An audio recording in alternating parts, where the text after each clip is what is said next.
Viewers, welcome to metro style. வீடியோக்குள்ள போறதுக்கு முன்னாடி மெட்ரா ஸ்டைலை சப்ஸ்கிரைப் பண்ணாதவங்க சப்ஸ்கிரைப் பண்ணிட்டு கொஞ்சம் சப்போர்ட் பண்ணுங்க. வாங்க வீடியோக்குள்ள போகலாம். இன்னைக்கு விறுவிறுப்பான எபிசோட் என்னன்னு பார்க்கலாமா?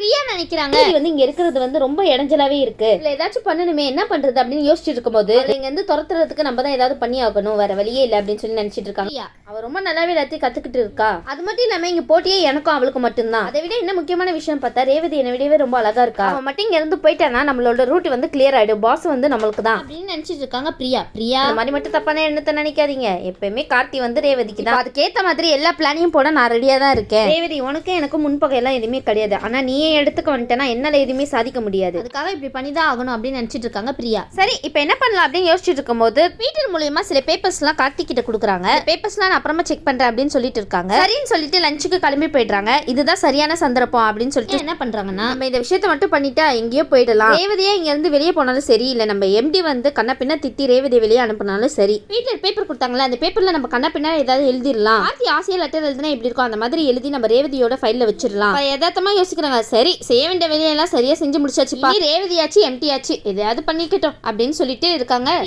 எனக்கு என்னவோ நீங்க தான் மாட்ட போறீங்கன்னு நினைக்கிறேன் கடைசியில. சரி ரெண்டு பேரும் இப்படியே போகட்டும் அப்படின்னு நினைச்சிட்டு அவங்க வேலையை பார்க்க ஆரம்பிச்சிட்டாங்க. பிரியா ரேவதி கேஷுவலாக உள்ள வராங்க. கேஷுவலாக உள்ள உட்காந்துட்டு அவங்களோட பேப்பர்ஸ் எல்லாத்தையும் செக் பண்ணிட்டு இருக்காங்க. அதில் ஒரே ஒரு பேப்பர் மட்டும் டிஃப்ரெண்ட்டாக இருக்கு. என்னடா ஒரு பேப்பர் மட்டும் டிஃப்ரெண்ட்டாக இருக்கே அப்படின்ட்டு அந்த இடத்துல எடுத்து படிச்சுட்டு இருக்காங்க ரேவதி. எனக்கு உன்னை பார்த்ததுலேருந்து கையும் ஓட மாட்டேங்குது, காலும் ஓட மாட்டேங்குது. நான் எவ்வளோக்கு எவ்வளோ உயிராக லவ் பண்ணுறேன்னு இந்த லெட்டரில் நான் எழுதிருக்கேன், எதையும் தப்பாக நினச்சிக்காதீங்க அப்படின்னு சொல்லி அந்த லெட்டரில் எழுதியிருக்கேன். ஆனால் பாவம் ரேவதிக்கு என்னப்பா தெரியும், பிரியா எழுதினாங்கன்னா தெரியும், கார்த்தி எழுதினாங்கன்னு தானே நினச்சிட்டு இருக்காங்க. அவங்கள சொல்லி குத்தம் இல்லை. இந்த லெட்டரை பார்த்துட்டு ரேவதிக்கு கோவம்னா சொல்ல முடியல. இந்த ஆஃபீஸில் இருக்கிறது ரொம்ப பெரிய வரம் எனக்கு. இந்த மாதிரி ஆசைப்பட்டீங்கன்னா வருங்காலத்துல நீங்களும் நானும் கணவன் மனைவியா இருக்கலாம். அவங்க இஷ்டத்துக்கு என்னென்னவோ எழுதிருக்காங்க. பிரியா என்னென்னவோ எழுதிருக்கீங்க பார்த்துட்டு ரேவதி யோசிச்சுட்டு இருக்காங்க என்ன பண்ணலாம். அம்மா அப்பவே சொன்னாங்க இந்த மாதிரி விஷயம் எல்லாம் நடக்கும் அப்படின்னு சொல்லும்போது நான் தான் கேட்கவே இல்லை. சரி இந்த விஷயம் எல்லாத்தையும் தனியா நானே ஹேண்டில் பண்ணி விட்டுறலாமா, இல்ல அவர்கிட்ட போய் கேட்கலாமா, இல்ல அவரை பார்த்து 4 கேள்வி கேட்டுடலாம் அப்படின்னு நினைச்சிட்டு இருக்காங்க. சரி இதை சும்மா விடக்கூடாது, அவரை பார்த்து 4 கேள்வி கேட்டாதான் சரிப்பட்டு வரும். 4 கேள்வி கேட்டாதான் இந்த மாதிரி என்கிட்ட நடந்துக்க மாட்டாரு, இல்லைன்னா இலக்காரம் ஆயிடும் அப்படின்னு நினைச்சிட்டு ரேவதி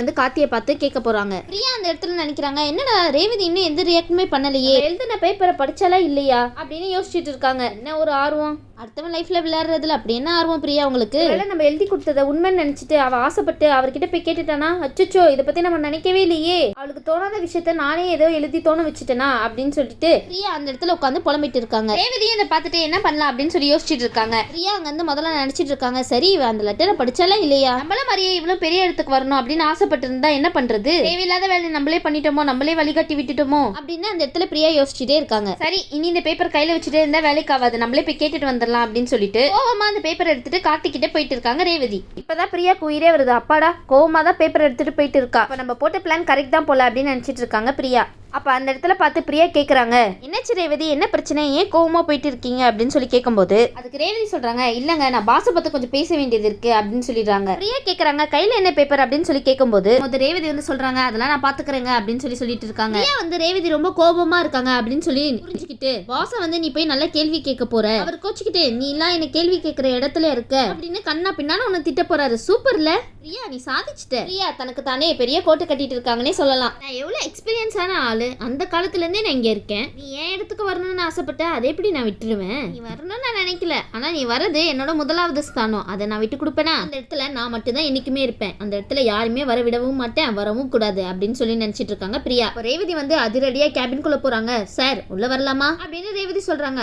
உடனே நீங்க இப்படிலாம் பண்ணுவீங்கன்னு நான் கொஞ்சம் கூட நினைச்சே பார்க்கல சார் அப்படின்னு சொல்லிட்டு இருக்காங்க ரேவதி. உங்க மனசுல என்ன சார் நினைச்சிட்டு இருக்கீங்க அப்படின்னு கேட்க கார்த்திக்கு ஒண்ணுமே புரியல. என்னங்க நீங்க பாட்டுக்கு வந்தீங்க, என்னென்னவோ பேசுனீங்க, எனக்கு ஒண்ணுமே புரியலையே, ஃபர்ஸ்ட் என்னன்னு தெளிவா சொல்லுங்க, உங்க இஷ்டத்துக்கு நீங்க பாட்டுக்க சொல்லாதீங்க அப்படின்னு கார்த்தி சொல்றாங்க. ஃபர்ஸ்ட் என்ன பிரச்சனைன்னு சொல்லிட்டு சொல்லுங்க, அப்பதானே எனக்கு புரியும். ரேவதி சொல்றாங்க, சும்மா நடிக்காதீங்க சார், உங்களை பத்தின விஷயம்லாம் எனக்கு இப்பதான் தெரிஞ்சது.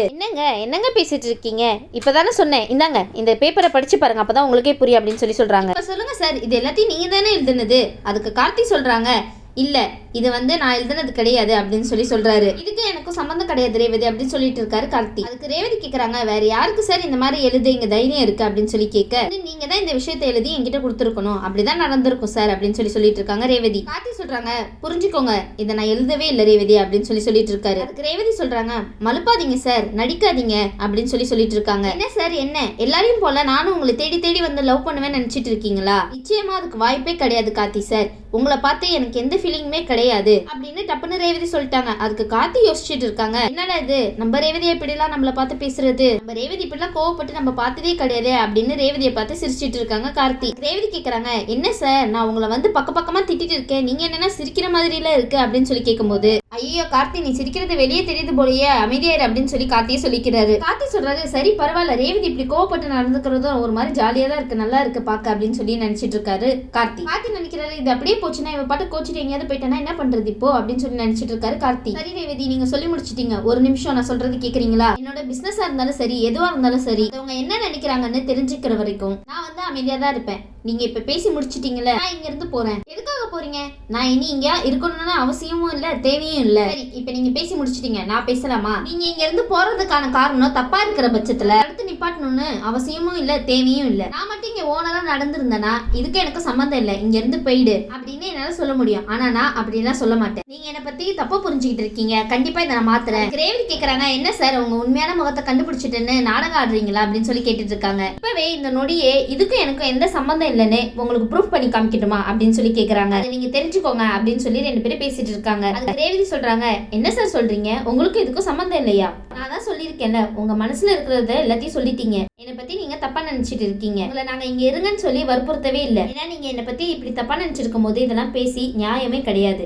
நான் என் தரப்ப சொல்றேன், அதுக்கப்புறம் நீங்க என்ன வேணாலும் முடிவு பண்ணிக்கோங்க அப்படின்னு சொல்றப்போ அதுக்கு ரேவதி சொல்றாங்க, என்ன சார் சும்மா உங்களுக்கு இதுக்கும் சம்பந்தமே இல்லைன்னு சொல்லிட்டு இருக்கீங்க, அப்படிலாம் நான் சொல்ல மாட்டேன். உங்களுக்கு உண்மையான என்ன நடந்திருக்குன்ற விஷயத்த நான் உங்களுக்கு புரிய வைக்கிறேன் அப்படின்னு சொல்லிட்டு இருக்காரு கார்த்தி. கார்த்தி சொல்றாங்க, அதுக்கப்புறம் நீங்க இங்க இருக்கிறதும் வெளியே போறதும் உங்களோட தனிப்பட்ட விருப்பம் அப்படின்னு சொல்லிடுறாரு. ஐயோ ரேவதி அவசரப்பட்டு போயிடாதீங்க, கார்த்தி என்ன சொல்ல வராருன்னு கொஞ்சம் காது கொடுத்து கேளுங்க ரேவதி. நீங்க என்ன பத்தி தான் தப்பா பேசிருக்கீங்க, அதனால இது சரி பண்ண வேண்டியது என்னோட பொறுப்பு, சரிங்களா? நீங்க தப்பா புரிஞ்சிருக்கிறத இன்னும் கொஞ்ச நேரத்துல இங்க சரி பண்ணி காமிக்கிறேன் அப்படின்னு சொல்றாரு கார்த்தி. அதுக்கப்புறமா என்ன நடக்குதுன்னு பாத்துக்கலாம் அப்படின்னு சொல்லிட்டு சூப்பராவே பேசிட்டு இருக்காரு கார்த்தின்னு சொல்லலாம். அடுத்த எபிசோட்ல என்ன நடக்க போகுதுன்னு ஆர்வமா வெயிட் பண்ணிட்டு இருங்க. இந்த வீடியோ உங்களுக்கு பிடிச்சிருந்துச்சுன்னா மெட்ரா ஸ்டைலை லைக் பண்ணுங்க, ஷேர் பண்ணுங்க, மறக்காம சப்ஸ்கிரைப் பண்ணிடுங்க. தேங்க்யூ.